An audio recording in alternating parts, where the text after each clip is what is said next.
नमस्कार दर्शको, आपले सर्वांचे स्वागत आहे।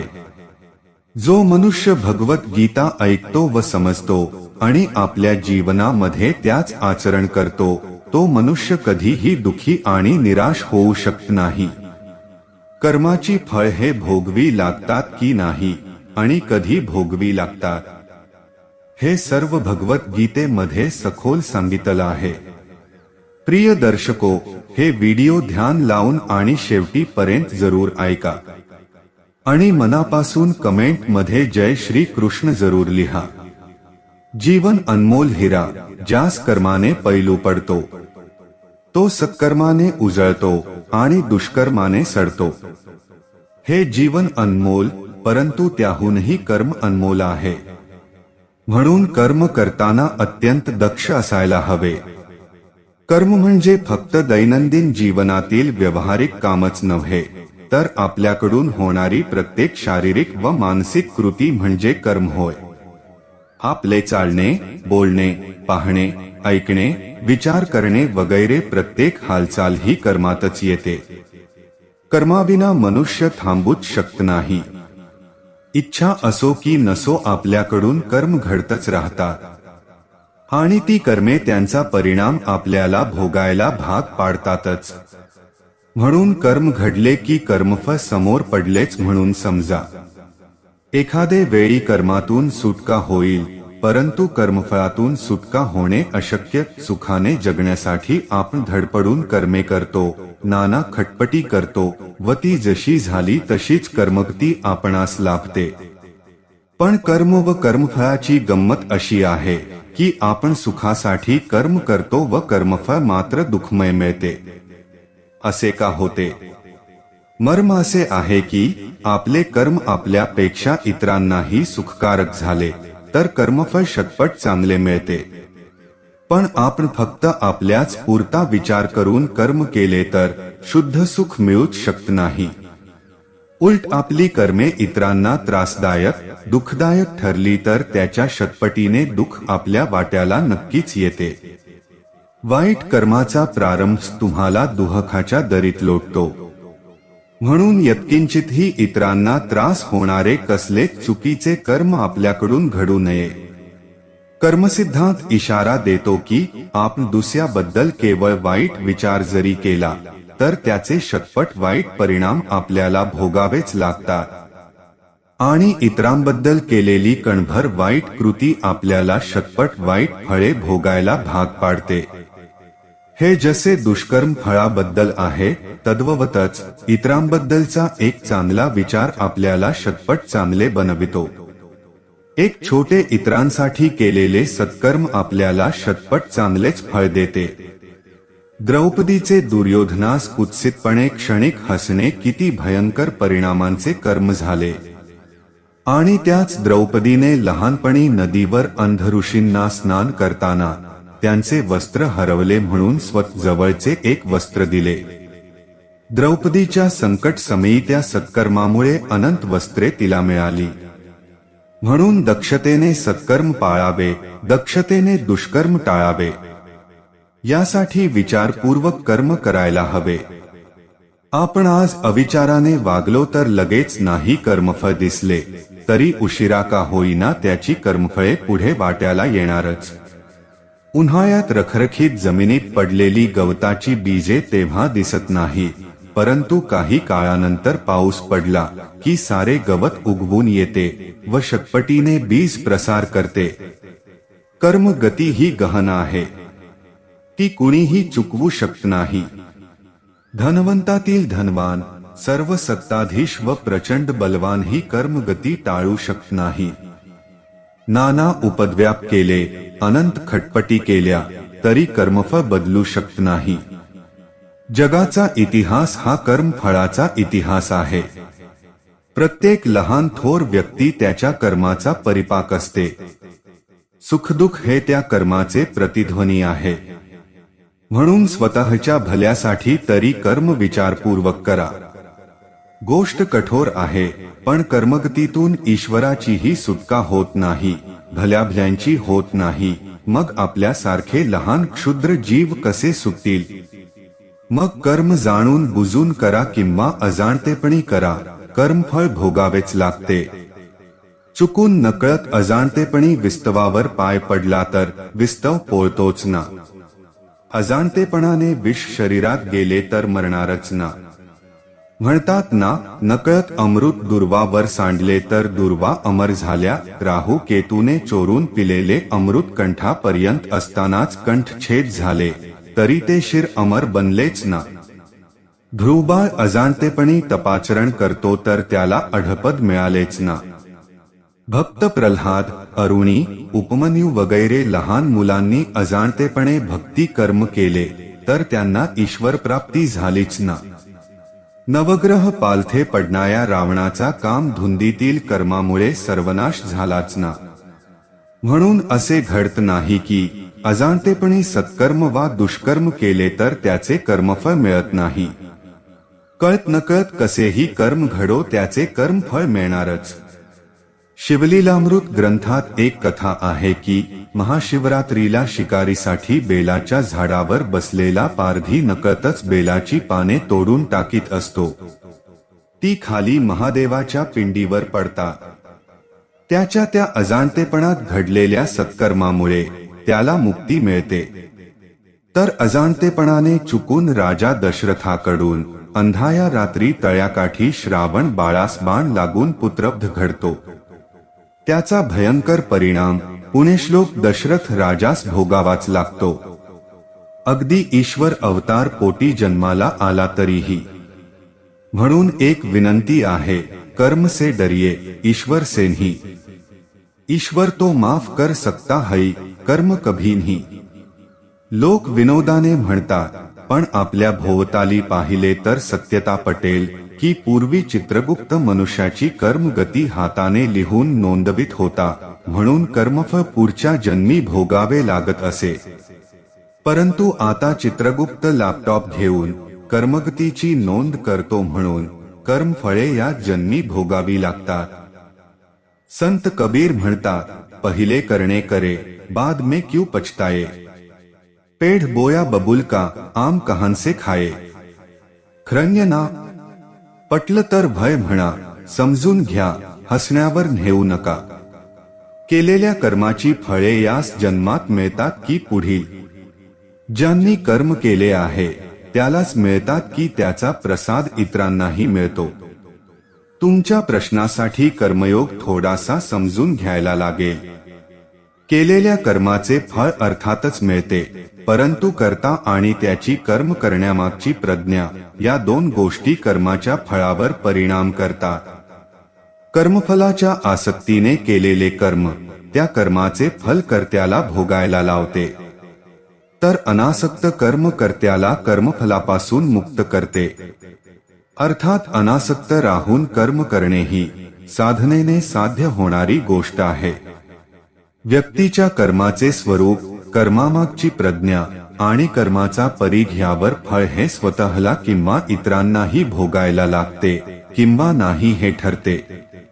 अर्जुनाचे युद्धकर्म हे केवळ अर्जुनच नव्हे तर तत्कालीन आणि त्यानंतरच्या अनेक पिढ्यांना भोगायला लागले.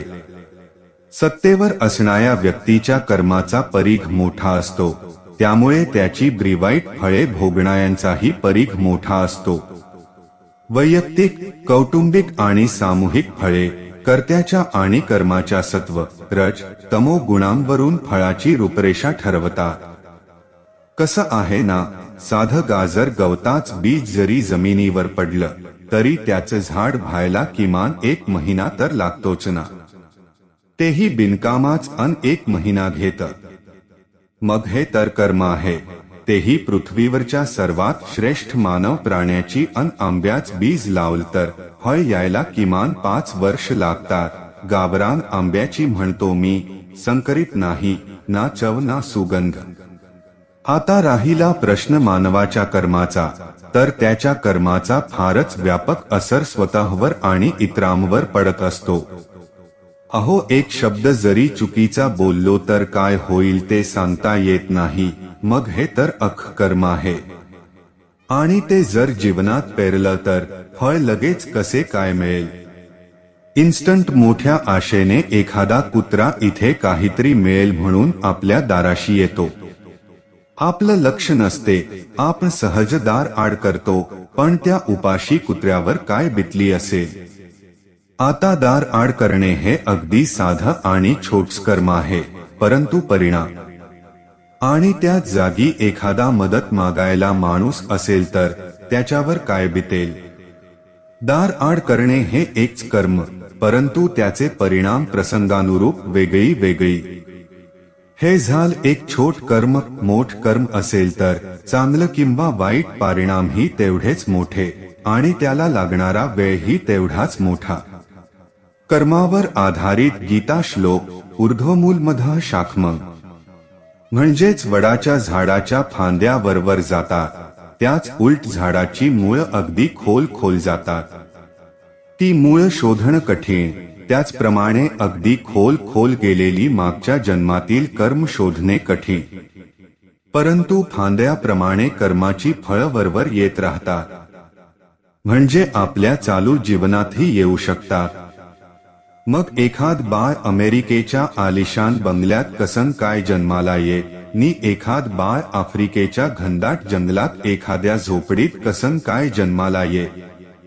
बोले तो पिछले जन्म की आहट जरूर सुनाई देती है, सिर्फ सुनने वाला हो. आपल्या चांगले कर्म परत आपल्याकडे येतेच येते, तसेच ज्याचे वाईट कर्म त्याच्याकडेच राहते. या गोष्टींवर माझा ठाम विश्वास आहे व माझे वैयक्तिक अनेक स्वानुभव आहे. त्यावर लिहित बसलो तर कादंबरी होईल. पण मला स्वतःच्या चांगल्या कर्माचे उदाहरणासाठी देणे उचित वाटत नाही. हे काम भगवंताचे आहे. एका जुन्या इमारतीत त्या वैद्याचे घर होते. घराच्या मागच्या भागात त्याने संसार थाटला होता आणि पुढच्या भागात दवाखाना. त्याच्या पत्नीची सवय होती की दवाखाना उघडण्यापूर्वी संसाराला लागणारी त्या दिवसाच्या सामानाची एक चिठ्ठी ती दवाखान्यात ठेवत असे. पूजा अर्चा करून वैद्य महाराज दवाखान्यात येत आणि भगवंताचे नाव घेऊन ती चिठ्ठी उघडत. पत्नीने ज्या गोष्टी त्यात लिहिल्या आहेत त्यांच्या समोर ते त्या वस्तूंचे भाव लिहित असत आणि त्याचा हिशेब करत असत. नंतर मग परमात्म्याची प्रार्थना करून म्हणत, हे दयाघना भगवंता, मी केवळ तुझ्याच आदेशानुसार तुझी भक्ती सोडून इथे या दुनियादारीच्या चक्रात येऊन बसलो आहे. वैद्यजी कधीच आपल्या तोंडाने रोग्याला फी मागत नसत. कुणी द्यायचे तर कुणी नाही, परंतु एक बाब निश्चित होती की त्या दिवसाच्या सामानाचा लावलेल्या हिशेबाची रक्कम पूर्ण झाली की नंतर आलेल्यांकडून ते काहीच फी घेत नसत. मग तो येणारा रोगी कितीही पात्र आणि श्रीमंत असो. एक दिवस वैद्याने दवाखाना उघडला. गादीवर बसून परमात्म्याचे स्मरण करून पैशाचा हिशेब लावण्यासाठी चिठ्ठी उघडली आणि ते अवाक झाले, एकटक बघतच राहिले. काही क्षण त्यांचे मन भरकटले, डोळ्यासमोर तारे चमकायला लागले. परंतु दुसऱ्याच क्षणी त्यांनी आपल्या मनावर नियंत्रण मिळवले. गव्हाचे पीठ, तेल, तूप, मीठ, तांदूळ, डाळ या सामानानंतर पत्नीने शेवटी लिहिले होते, मुलीचे लग्न येत्या 20 तारखेला आहे. तिच्या लग्नाला हुंड्याला लागणारे सामान. काही वेळ विचार करून बाकी सगळ्या सामानांची किंमत लिहून लग्नाला लागणाऱ्या सामानासमोर त्यांनी लिहिले, हे काम भगवंताचे आहे, तो जाणे आणि त्याचे काम जाणे. नेहमीप्रमाणे काही रोगी आले, त्यांना वैद्यांनी औषधी दिली. या दरम्यान एक मोठीशी कार त्यांच्या दवाखान्यासमोर येऊन थांबली. वैद्यांनी काही खास लक्ष दिले नाही. कित्येक कार त्यांच्याकडे येत असत. आधी आलेले रोगी औषधी घेऊन चालले गेले. तो सुटा बुटातला साहेब कारमधून बाहेर आला आणि नमस्कार म्हणत बेंचवर बसला. वैद्य म्हणाले, आपल्याला जर औषधी पाहिजे असेल तर आपण इकडे स्टूल वर या, म्हणजे मी आपली नाडी परीक्षा करू शकेन आणि कुणा इतरांसाठी औषधी हवी असेल तर रोगाचे स्थितीचे वर्णन करा. ते साहेब म्हणू लागले, वैद्यजी, तुम्ही मला ओळखले नाही का? माझे नाव कृष्णलाल आहे. आणि आपण तरी कसे ओळखणार, कारण मी 15-16 वर्षानंतर आपल्याकडे आलो आहे. आपल्याला मी आपल्या मागच्या मुलाखतीबद्दल सांगतो, म्हणजे सारे काही समजून येईल. जेव्हा मी पहिल्यांदा आलो होतो ना, तेव्हा मी स्वतःहून आलो नव्हतो. खरे तर ती ईश्वरी योजनाच होती. ईश्वराला माझ्यावर कृपा करण्याची इच्छा झाली होती, कारण त्याला माझे घर आबाद करायचे होते, माझ्या जीवनात भरभरून सुख आणायचे होते. आणि आपली ती पहिली भेट आठवली की आज देखील ईश्वराच्या त्या साहजिक कृपेच्या प्रसंग आठवणीने मी विनम्र होतो, नतमस्तक होतो, निशब्द होतो. झाले असे होते की मी आपल्या पाहुण्यांच्या घरी जात होतो. अगदी आपल्या दवाखान्याच्या समोर माझी कार पंक्चर झाली. ड्रायव्हर कारचे चाक काढून पंक्चर काढायला गेला. आपण बघितले की मी उन्हामध्ये कारजवळ उभा आहे. आपण माझ्याजवळ आलात आणि दवाखान्याकडे बोट दाखवून आत यायला विनंती केली. इथे खुर्चीमध्ये सावलीत बस म्हणून म्हणालात. आंधळ्याला काय 2 डोळेच पाहिजे असतात. मी खुर्चीमध्ये येऊन बसलो. आपण मला यथोचित गूळ पाणी देऊन तृप्त केले. का कोण जाणे, पण ड्रायव्हरने देखील काही जास्तच वेळ घेतला होता. दुपार झाली होती. एक छोटीशी मुलगी आपल्या गादीपाशी उभी होती आणि म्हणत होती, चला ना बाबा, मला भूक लागली आहे. आपण तिला म्हणत होता, बाळा थोडा धीर धर, जाऊयातच आपण. मी हा विचार केला की इतक्या वेळचा आपल्याजवळ बसलो आहे आणि माझ्यामुळे आपण जेवायला देखील जाऊ शकत नाही. म्हणून काहीतरी औषधी विकत घेऊन टाकू, म्हणजे माझ्या बसण्याचा भार हलका होईल, काही उद्देश प्राप्त होईल. मी आपल्याला बोलता बोलता म्हणालो, वैद्य महाराज, मागच्या 5-6 वर्षांपासून मी इंग्लंडमध्ये राहतो, व्यवसाय करतो तिथे. इंग्लंडला जाण्यापूर्वीच माझे लग्न झाले आहे, पण संतती सुखापासून मात्र अजून वंचित आहे. इथे भारतात देखील बरेच इलाज केले, तिथे इंग्लंडमध्ये देखील दाखवले, पण पदरी निराशाच पडली आहे. आपण म्हणालात, भगवंतापासून निराश होऊ नका, तो अत्यंत दयाळू आहे, तो खूप मोठा दाता आहे. आपण म्हणालात, लक्षात ठेवा, त्याच्या कोशागारात कशाचीही कमी नाही, कशाचीही आस तो पूर्ण करतो. संतती, धन दौलत, इज्जत, सुख दुःख, जीवन मृत्यू, सारे काही त्याच्याच हातात आहे. ते कुणा वैद्य किंवा डॉक्टरच्या हातात नसते. ते कोणत्या औषधाने मिळत नाही. जे काही व्हायचे असते ते सारे भगवंताच्या आदेशाने होत असते. संतती जरी द्यायची असेल तरी दाता तोच आहे. आज देखील तो प्रसंग जशाच्या तसाच माझ्या नजरेसमोर आहे. माझ्याशी हे सारे बोलत असताना आपण एकीकडे औषधाच्या पुड्या बांधत होता. सगळ्या औषधी आपण 2 भागात विभाजित करून 2 वेगवेगळ्या पाकिटात टाकल्या आणि मला विचारून एका पाकिटावर माझे नाव टाकले आणि दुसऱ्यावर माझ्या पत्नीचे. माझ्या हातात ते सुपूर्द करून औषधी घेण्याची विधी आपण समजावली. मी ताबडतोब ती औषधी घेतली, कारण त्याच्यामागे फक्त आपल्याला काही पैसे देणे हा उद्देश होता. परंतु आपण पैसे घेण्याला नकार दिला. बस ठीक आहे म्हणाला. जेव्हा मी आग्रह केला तेव्हा आपण म्हणालात की आजचे खाते बंद झाले आहे. मला काहीच समजले नाही. परंतु या दरम्यान आपल्याकडे एक व्यक्ती आला. त्याने आपली चर्चा ऐकून मला सांगितले की आजचे खाते बंद झाले. म्हणजे वैद्य महाराजांना आजच्या दिवसाची घरेलू खर्चासाठी लागणारी राशी, जी त्यांनी भगवंताला मागितली होती, तेवढी भगवंताने त्यांना रोग्यांमार्फत दिली आहे. त्याशिवाय ते अधिक पैसे कुणाकडूनही घेत नाही. मी काहीसा परेशान झालो, कारण मी माझ्या मनानेच लज्जित झालो. माझे विचार किती निम्न होते आणि हा सरलचित्त वैद्य किती महान आहे. मी जेव्हा घरी जाऊन पत्नीला औषधी दाखवली आणि सारा प्रसंग तिच्यासमोर उभा केला, तेव्हा तिला भगवत दर्शनाचा आनंद झाला. तिच्या डोळ्यातून पाणी आले, मन भरून आले आणि ती म्हणाली, ते वैद्य म्हणजे कुणी व्यक्ती माणूस नसून माझ्यासाठी तो देवतारूप माध्यम बनून आला आहे. आजवर एवढी सारी औषधी घेतली, एवढे वैद्य, हकीम, डॉक्टर झाले. आज मला माझ्या मनीची इच्छा पूर्ण करणारा भगवंत या वैद्याच्या रूपाने, या औषधी स्वरूपाने भेटला आहे. हे औषध माझ्या संतती सुखाचे कारण आहे. आपण दोघेही श्रद्धेने हे औषध घेऊया. कृष्णलाल वैद्याला पुढे सांगू लागला, आज माझ्या घरी 2 फूल उमलले आहे. आम्ही दोघे पती पत्नी हरघडीला आपल्यासाठी प्रार्थना करत असतो. इतक्या वर्षात व्यवसायामुळे मला वेळच मिळत नव्हता की स्वतः येऊन आपल्याला धन्यवादाचे 2 शब्द बोलावे म्हणून.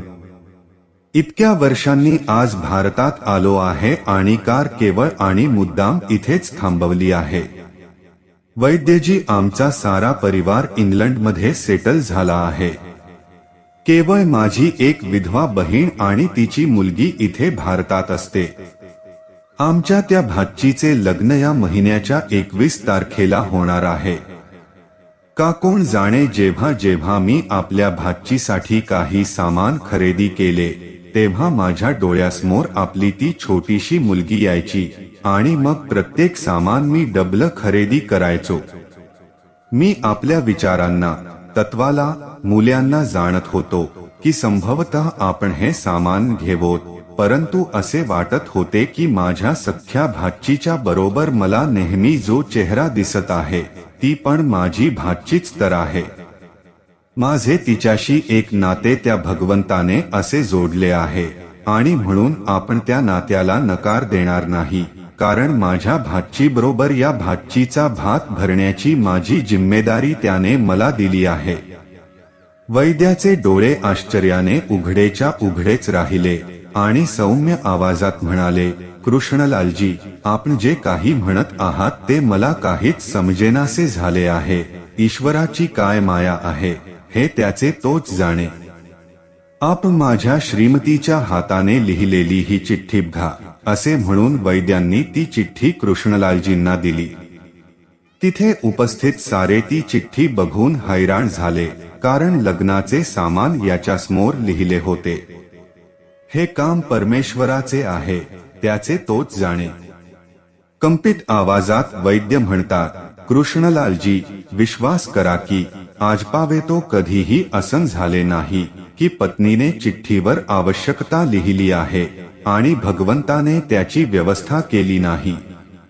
आपण सांगितलेली संपूर्ण हकीकत ऐकून असे वाटते की भगवंताला माहित होते की कोणत्या दिवशी माझी श्रीमती काय लिहिणार आहे. अन्यथा आपल्याकडून इतक्या दिवस आधीपासून या सामान खरेदीचा आरंभ परमात्म्याने कसा करवून घेतला असता. वाह रे भगवंता, तू महान आहेस, तू दयावान आहेस. मी खरंच हैराण आहे की तो कसे आपले रंग दाखवतो आहे.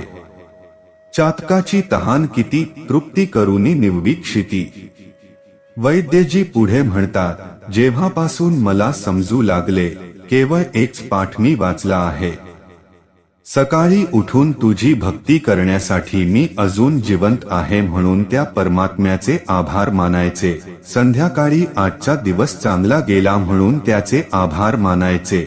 खाताना, झोपताना, श्वास घेताना असा हरघडीला त्याचे स्मरण करायचे, त्याचे आभार मानायचे. दळिता कांडिता तुझ गाईन अनंता, विसंबय क्षणभरी तुझे नाम गामुरारी. प्रिय दर्शको, हे व्हिडिओ ध्यान लावून आणि शेवटी पर्यंत जरूर ऐका आणि मनापासून कमेंट मध्ये जय श्री कृष्ण जरूर लिहा. मला उम्मीद आहे की हे व्हिडिओ तुम्हाला आवडले असेल तर व्हिडिओला लाईक आणि चॅनलला सबस्क्राईब जरूर करा. तुमच्या एक लाईकने आम्हाला प्रेरणा मिळते व ऐसे व्हिडिओ बनवण्यास आम्ही मोटिवेट होतो.